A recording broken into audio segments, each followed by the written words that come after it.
right, Mr. Luke, it says we're live on Facebook. This Zoom delay is so fantastic, but I'm gonna Yeah, I trust know. that we're live. We'll check it. So, welcome everybody. As you know, the topic, it's the teenage sensation. Are you still a teenager?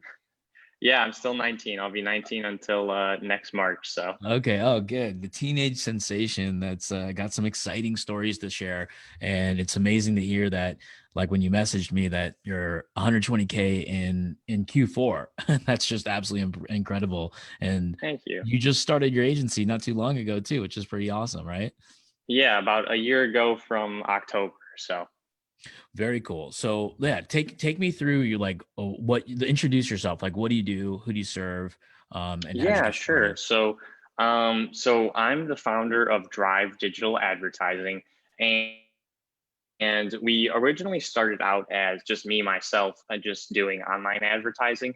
And for a while, I was doing mostly just online advertising for people in the real estate industry, so like real estate agents, loan officers, investors. But recently, we've been expanding to now we're a full service marketing agency. So we're doing a lot more web development, search engine optimization, social media management, in addition to online advertising. And really, the whole way I've been able to grow is because of that, because we're offering more services. And mostly now we're actually working with a lot of local businesses in my area Hmm. and a whole variety of them. But that's, kind of a little bit more about, who we serve and everything. I mean, it's been a long journey. I've gone through a lot of ups and downs, a lot of changes through my agency, but now things have really been blowing up. And so, I've just been grateful that, I've been lucky enough to do it. So Dude, that's awesome. So you've already expanded. So when we started working together, you were focusing on like primarily Facebook ads, go high level automation, and trying to get like a whole systematic process going. So that's awesome. I remember like you actually were also kind of involved with like a judge, I think, or some kind of political yeah. bigwig. So I did a little bit, some stuff on the side. Yeah. And I've actually done a little bit more political stuff as well.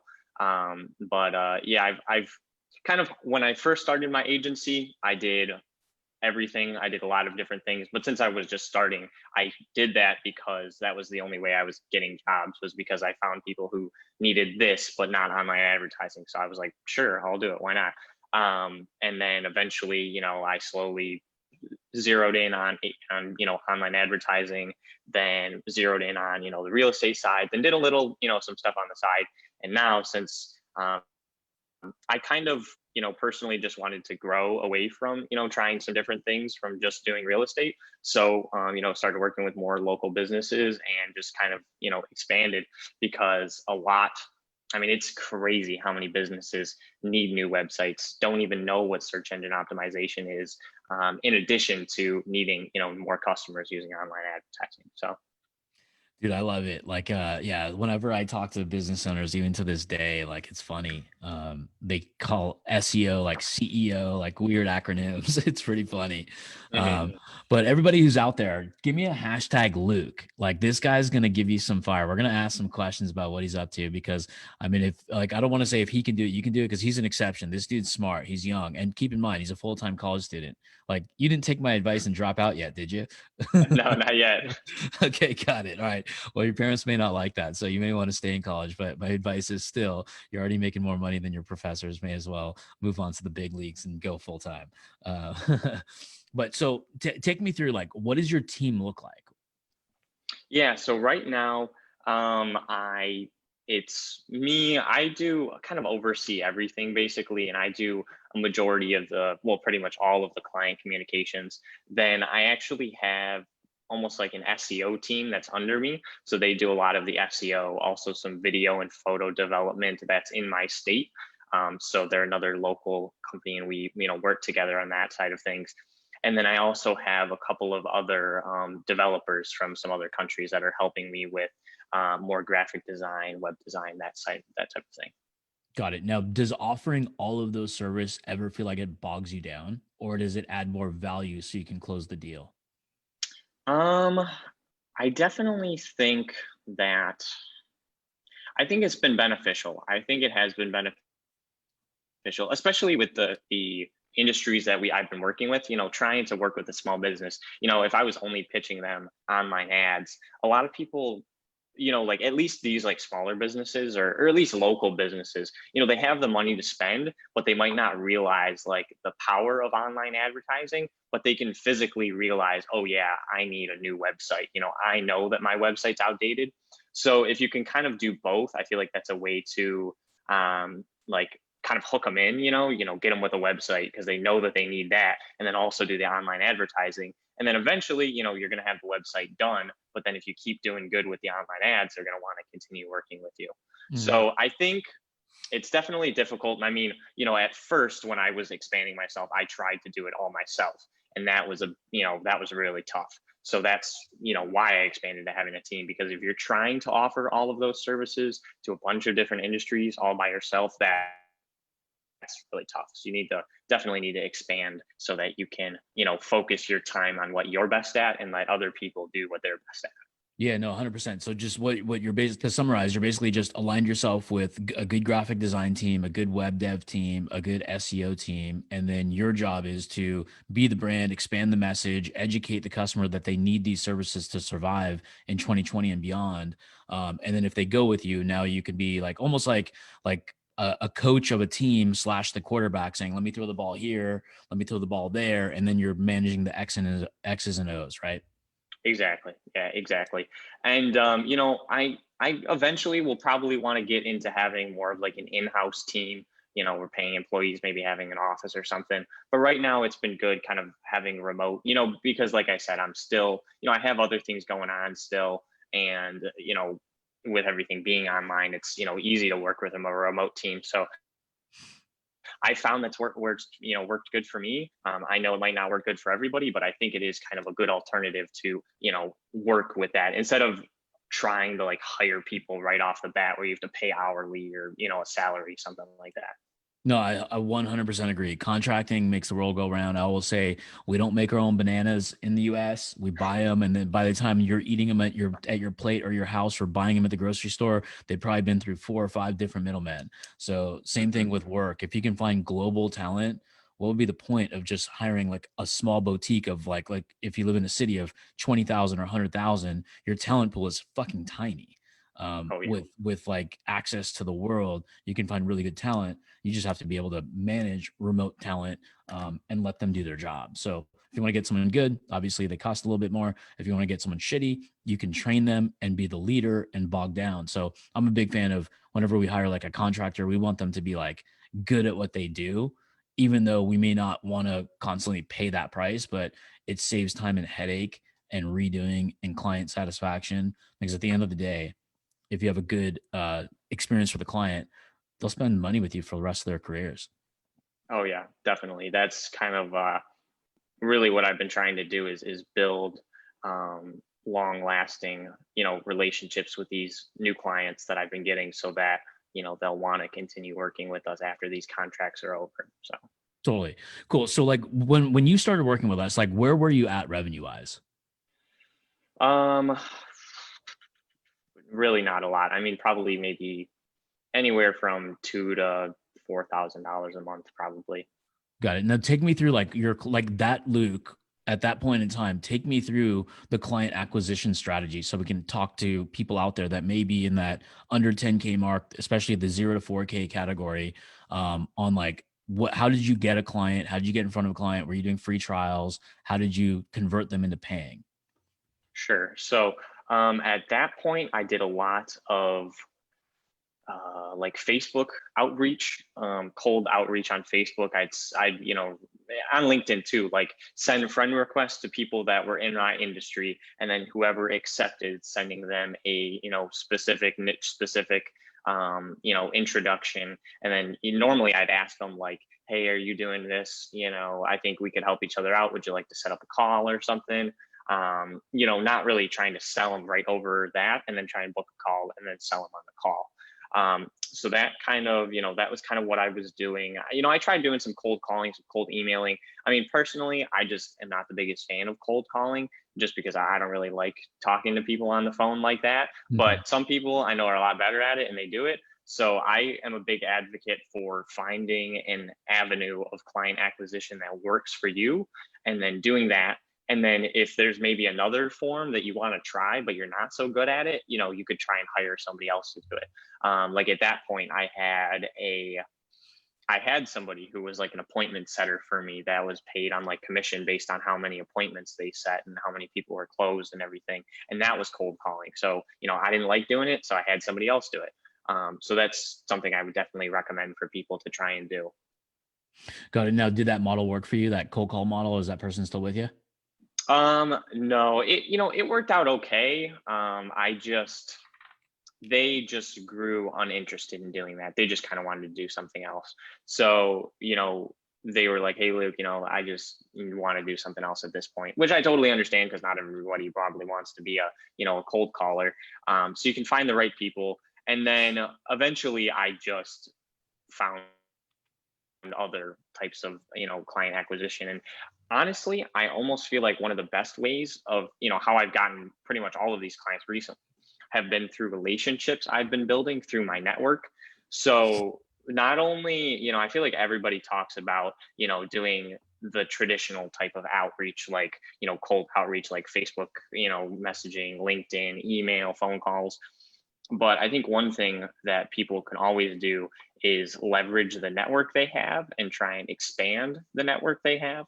Like my dad, when I was getting started, my dad, well, he still is a graphic designer.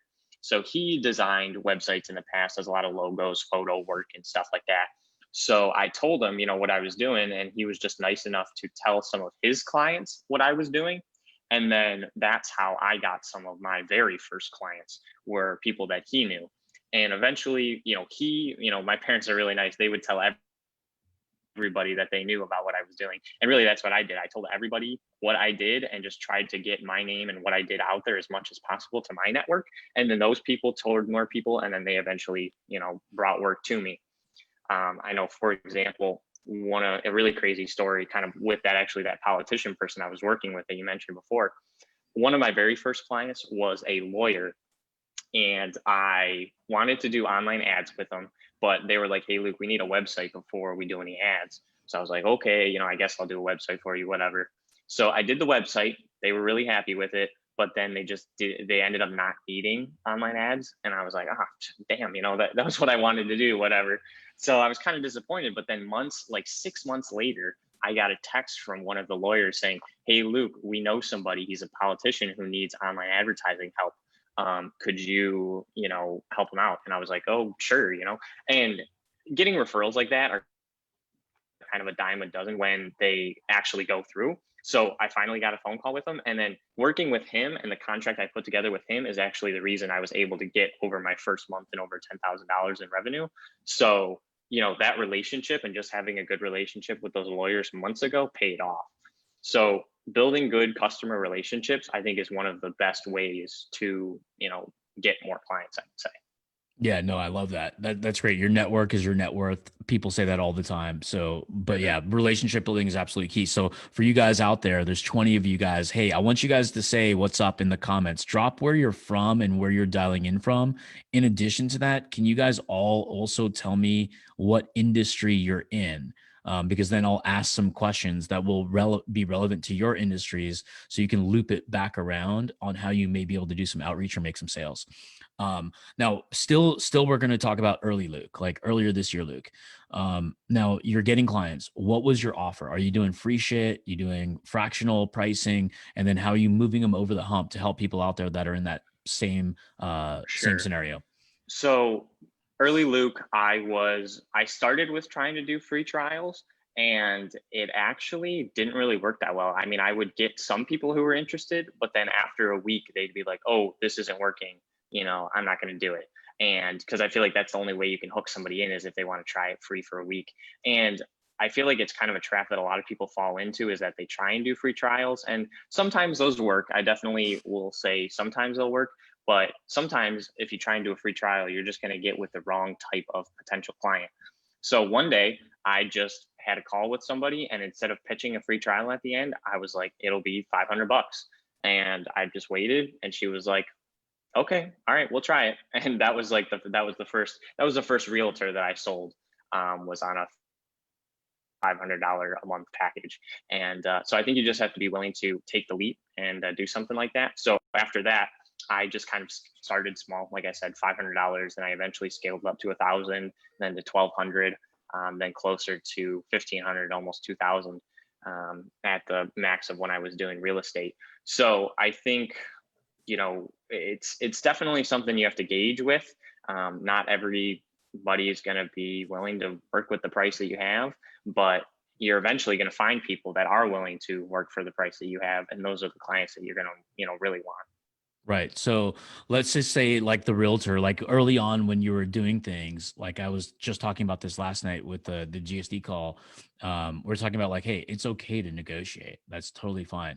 Were you ever Hmm. in a scenario where like, hey, to work with me, it's $500, and somebody said, oh, well, I'll do it for three, or you pitch 1,000 and they say 700. What do you do there? Just to give an idea of what to do when you're first starting out and you need revenue in the bank. Yes, no, negotiating is always good because you can always start higher and then drop it down lower. But if you start low because you think that's what they're going to go for, then they might be like, oh no, that's too high for me. And then they'll go even lower. So Totally. yeah, no, I've done that. I've done that a variety of I've total bunch of times where, for example, one of those packages, the very first one that I did at 1,500, I just, I was at 1,200, and then I was like, I'll try 1,500, and they were like, I don't know, that sounds like too much, and then I said 1,200, and they were like, sure, we'll go with that. But if I would have started at 1,200, maybe they would have dropped it down to 900. So, Mhm. when you need to bring revenue in, I definitely think negotiating is something you can't be afraid of. Totally. Yeah. And I remember like Cody's on here. Oh, let me say what's up to everyone. There's a bunch of people watching you, Luke. We got Abhishek. What's up, Abhishek? Stephanie, Ali, miss you, Steph. Curtis. What's up? Curtis from Toronto. I love my Canadians. Oliver, you're Toronto too, or Canada as well. I got Bianca. You're right down the street from me, Bianca, from what I remember. Alvin's in Oak Park. Got Jersey with Charlie. We got Phoenix with Denise. What's up, everybody? Welcome. Um, for the rest of you guys, Debbie, we got Moran, LeBron, we won the championship, Los Angeles. Joe, what's happening, guys? All right, well, and we got Pratik, what's going on, dude? And Callie, awesome, Cali, California. All right, so let's engage with this. If you guys got any questions at all for Luke, because he exploded. So this is just a dude that just takes freaking action. I saw all his questions, always asking, never shy, always getting help. When he needed answers, he just went after it versus figuring it out. I love that attitude. That's me. If I don't know something, I don't even go to Google. I ask and I Google at the same time, just because I want to get answers quick, quick, quick, and then I can implement and sell. So that's what I like really so much about this dude, Luke. And he figured out things so fast. Like I remember like when I was 19, I think I was more concerned with like working out and then not and making money was an afterthought. I think you're 2 years or maybe even 3 years ahead of me before I started making some coins. So that's pretty freaking awesome. Yeah, So thanks, Rahul. I appreciate it. now, so now today, Luke. So you like I put in the title 120K in Q4, and today what's the date today? We're at October 15th. We're not even halfway home in the month. What's going on here? Can you break this down? Yeah, for sure. So I was able to, so really, things just started, Q4 just really started kind of growing. I just started getting more clients. I mean, like I said, I did some stuff in the political arena. So with political season coming up, I got some more clients in there, just still have some real estate. Um, but one of the biggest things is I was able to, again, because of my network, I was able to get into this vendor program where I'm helping local businesses spend some grant money. And that's how I've really been able to grow, is because these businesses need to work with a marketing company. And, I'm one of the vendors. But the thing is, there's a lot of competition. So I've had to position my offer, kind of like I was talking about, giving all these, services for these businesses so that they can, they want to work with me instead of these other businesses that I'm competing with. So the 120K so far is for contracts that are from now until the end of the year.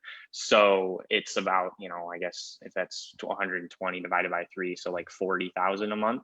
And I still have a couple in the pipeline. I have about two or three that I'm still waiting to sign. So my goal is to get to 150 with just these contracts. And then I have, again, some other outside businesses that are still, continuing to work with me. And like I mentioned, I would have never got to be a part of this program, would have never got to grow if I wouldn't have leveraged some of my previous relationships that I had. And it's kind of, you never know until you try. You never know what you're going to get until you reach out and ask people. So that's kind of where I'm at right now. And yeah. That's awesome, man. Congratulations. Because I remember when you were messaging me, you're like, I think it started off at like 80 grand, then it went to 100. Then you're like, I'm pushing for 120. Now I love hearing. Now you're like raised the bar and the bar and the bar. You're not satisfied. So that's always Yeah. like music to my ears to see 150K. So there's some questions here Yeah, for sure. that I want to get to. So we got, I know Alvin, if you can ask your question again, I'm not going to scroll up all the way, but we got Charlie. Hey, Luke, did you hire a VA pretty quickly? So I did not actually. I probably wish I would have hired one out sooner. And I personally kind of like doing some VA tasks, so I didn't mind doing some of those myself.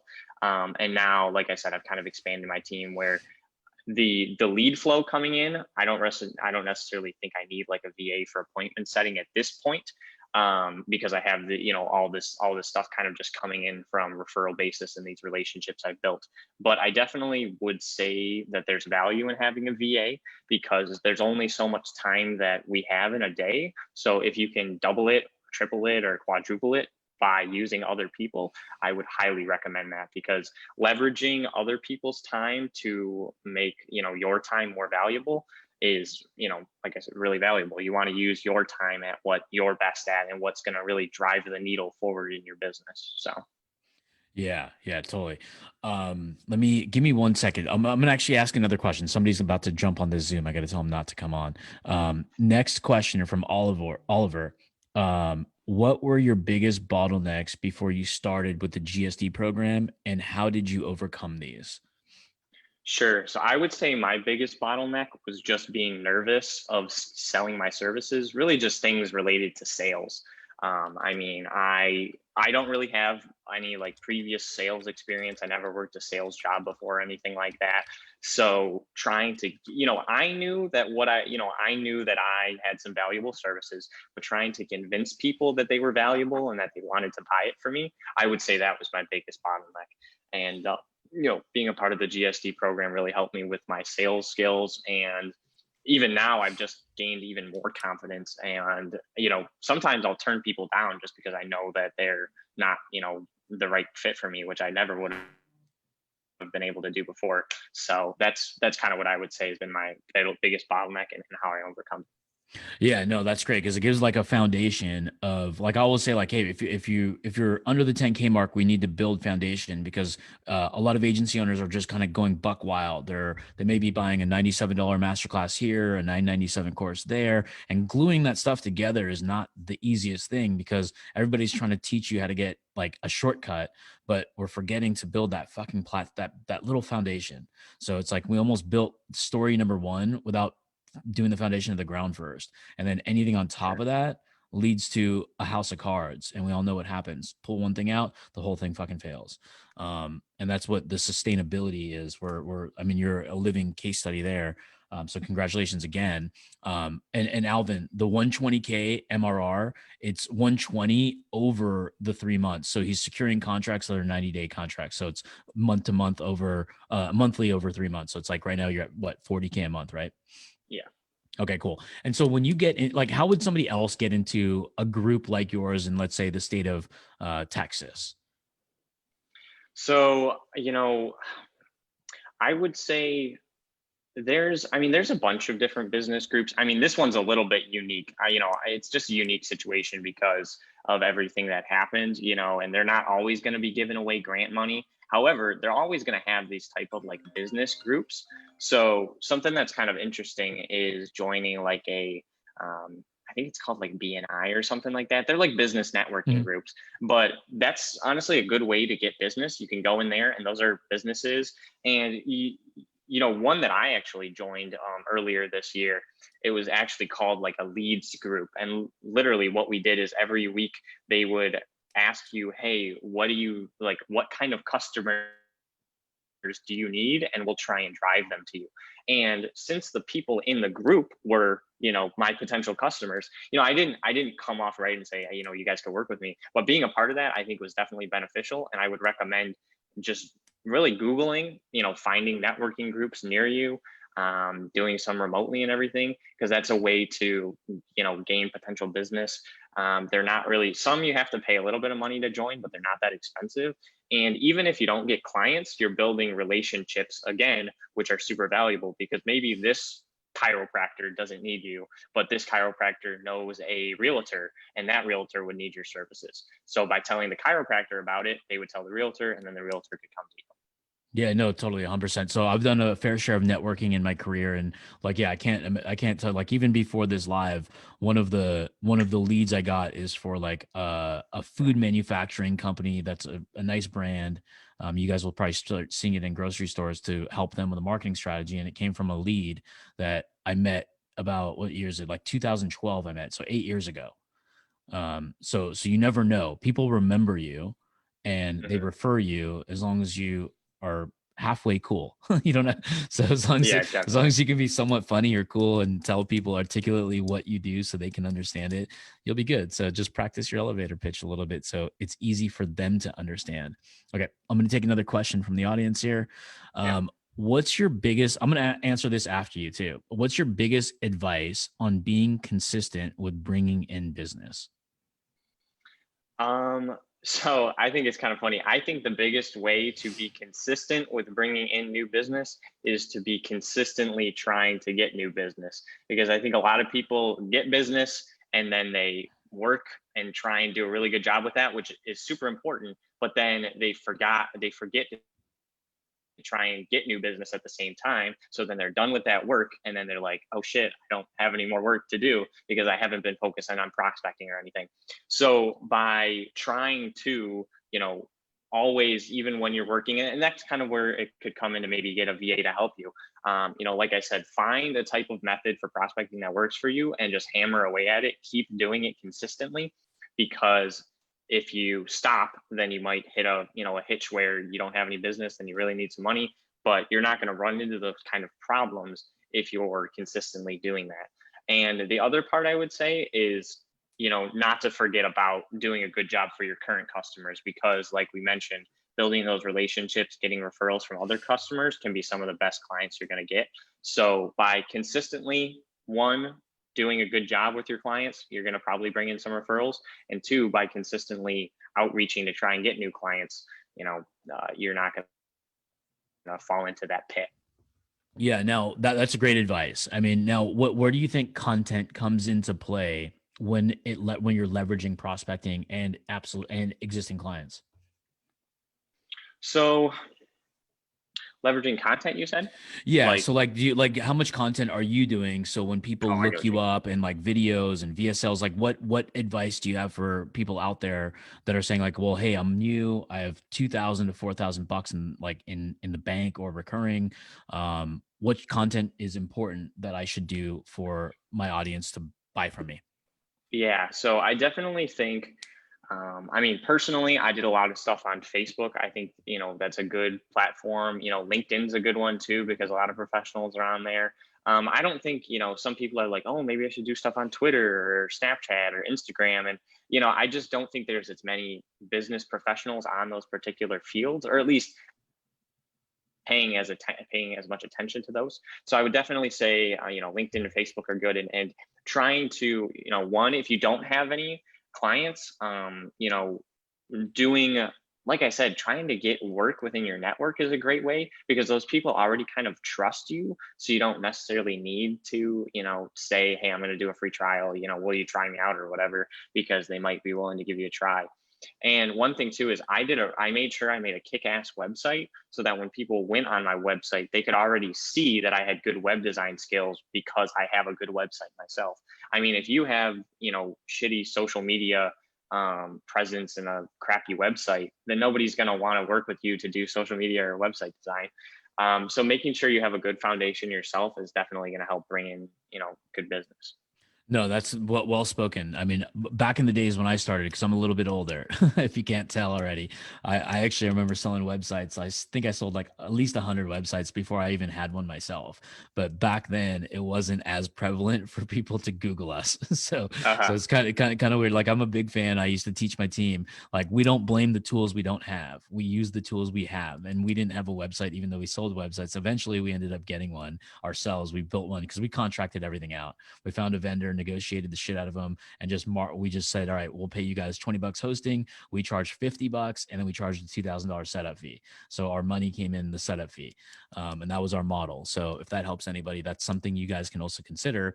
So you can make high margin type stuff, and then help become the project manager and the visionary for that business owner to lead them to having a great web presence. Now, I want to go into pricing. Now one of the questions I always get is like, what should I charge? How much does this cost? Like, what's your tips? What do you charge? Like, can you share something about like, let's say Facebook packages for local businesses? Sure. So, you know, I think it, again, kind of like what we talked about, it's kind of a scalable model. In the beginning, when you're starting an agency, you're not going to be able to charge $2,000 a month right off the bat. That's just not realistic. Because you have no case studies to back it up. So as soon as you start getting some more experience, you can start leveraging it and going up from there. I mean, right now for doing like Facebook advertising, for example, managing a Facebook page, creating the campaigns, doing some follow up afterwards. Our typical business package is anywhere from $1,000 to $1,500 a month, and then it kind of depends. And I mean, still, we're at a point where we're willing to make negotiations and changes and everything, just because we're in the still the growing stage of our business. But that's what I would say is don't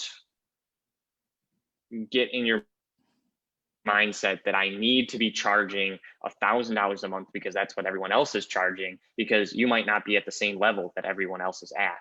If you're at a higher level, then hey, charge higher. But if you're at a lower level, you might need to charge a little bit lower, because that could be the way that you're gonna, shove away the competitor. Because even if someone has maybe a little bit more experience, they might be willing to work with you for a little bit less or something like that. So. Yeah, great advice. And my tip is just like be comfortable with where you are too, like what Luke just mentioned. Because like I remember I met the a company called Huge Inc. Their literally name is huge and they're fucking huge. They work with like Taco Bell, JetBlue, HBO, big, huge, massive brands. And I somehow got a meeting with the CEO. And when he came to when I was talking to him, he's like, you're gonna always have problems at any stage of what your target client is. At the heart of it all, you want to make money and satisfy clients.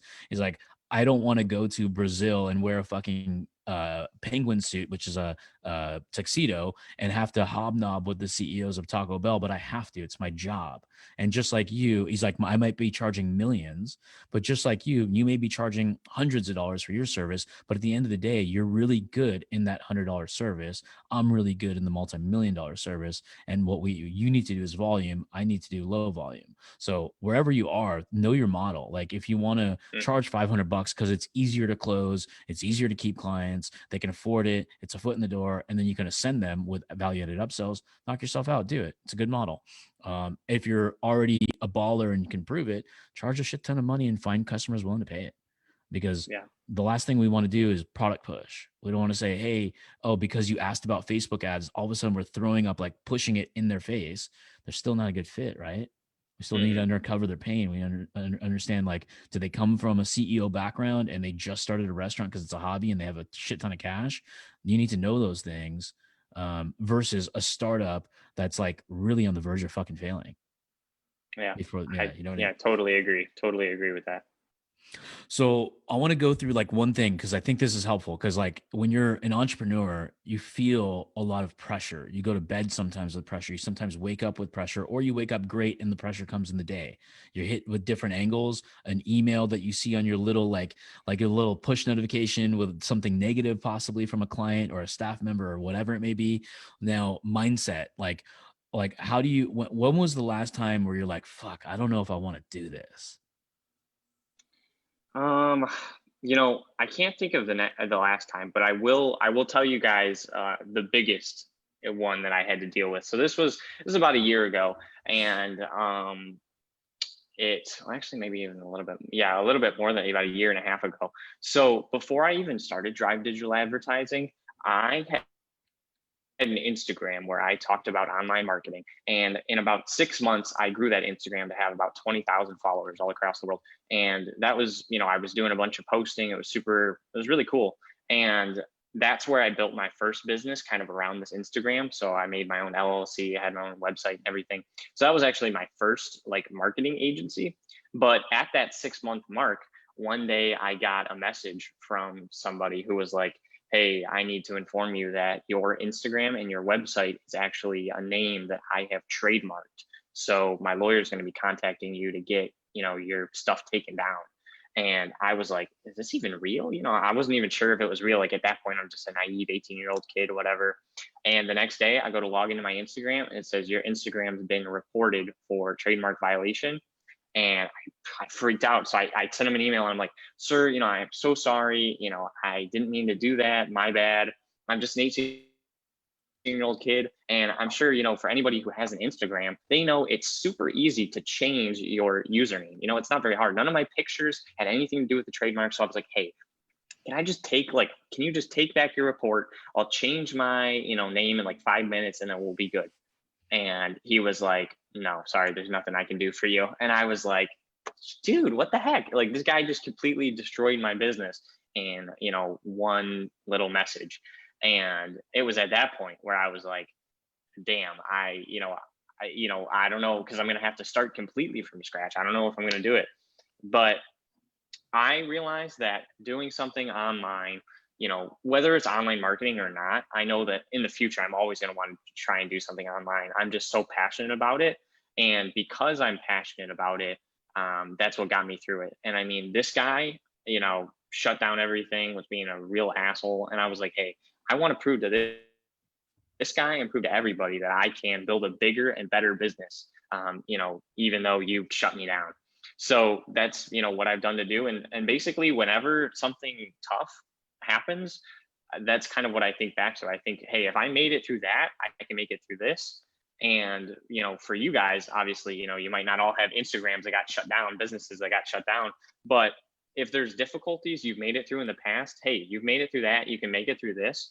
And if what you're doing is something you're really passionate about, you can't let the things stop you. You need to, continue and push through. A lot of people talk about like focus on your why, like why are you doing this? And for me, my why is, I mean, it's kind of a broad one, but really I want to have, as big of an impact on this world as possible. And I'm slowly kind of evolving how I'm doing that.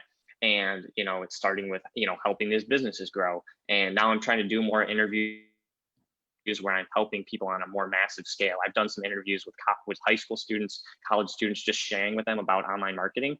And so now my why is I want to do this so that I can have as big of an impact, help as many people as possible. And I'm not going to be able to do that if I let this one client who's mad at me, shut me down and get me all upset. So that's what I would say is don't focus on the negativity, focus on why you're doing everything.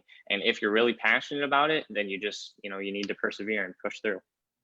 Is this guy like way past his years in maturity? Like, look at this. Can we get some hearts over here for Luke right now? There's 20 of you. Like, say, like another hashtag Luke. So let's get some fucking hearts here. This guy is really, really awesome, man. You've come a long way, dude, in just such a short Thanks, period of Rahul. time. And I want to use this as inspiration to impact. Like you mentioned, impact, and that's your why. That's ours too. So, I mean, all you guys out there, I mean, use this as fuel and inspiration to support one another, network with each other, like he mentioned. I mean, one of my biggest sources and our sources of income was partnerships, like getting a network, asking people that don't do what we do. Like if like Alvin, for example, in this audience here, he does a lot of YouTube stuff. If you don't do YouTube, he may be a good source to start a conversation with to see if you can partner and level up your services and have somebody else do all the work. And same thing that what can you guys find out there that could be a strategic partnership for you guys? Mikhail, man, I hope I'm saying it right, man. My cousin's name's Mikhail. But It's 120K, which he'll hit 150 by the end of this year, and it's by month. So over the next 3 months, is divided by three, so 40K per month, which is a ton of cash. Uh, but strategic partnerships, like somewhere inside this group right here that you guys are in, there's a units tab. Just go through the strategic partner video. It's a quick 9-minute watch, and it'll give you a list on a foundation of how you can build a list, and just go pick up the phone and call them. It's not a cold call; it's a partnership call. You're not trying to sell them something. You're trying to enlighten them of what you do and how you guys can maybe level up together. So I challenge all you guys out there, go get a partner in the next couple days. It's not hard. You just gotta Google it. And an example would be, if I want to partner, if I'm selling, let's say, Facebook ads, I may want to go call a PPC agency. I'll Google PPC agencies in my local area. Start with something that where we have common ground, Agora Hills, Westlake Village area. Find them and then call them. So say, hey, I love your website. It's amazing. And that's your starting of your conversation. You just gave them a compliment. Now just lean into a normal conversation as if they're in front of you at Starbucks and he's wearing your favorite, or she's wearing your favorite team's hat, and just treat it that way. It's a relationship, not sell or be sold. McKeel. Okay, there you go. Thanks for giving me the pronunciation there. Okay, cool. Now, anybody else have any questions for Luke? Because we're going to end this thing pretty soon here. But in the meantime, like, Luke, any tips of advice for people in our GSD program just getting started, or anybody just getting started in general, or stuck at the under the 4K mark? Yeah, so I kind of came up with a little bit of a framework. This is one of my speeches I did lately, and I call it the OPA strategy. So, not talking about the flaming cheese, but basically it stands for opportunity, perseverance, and adaptability.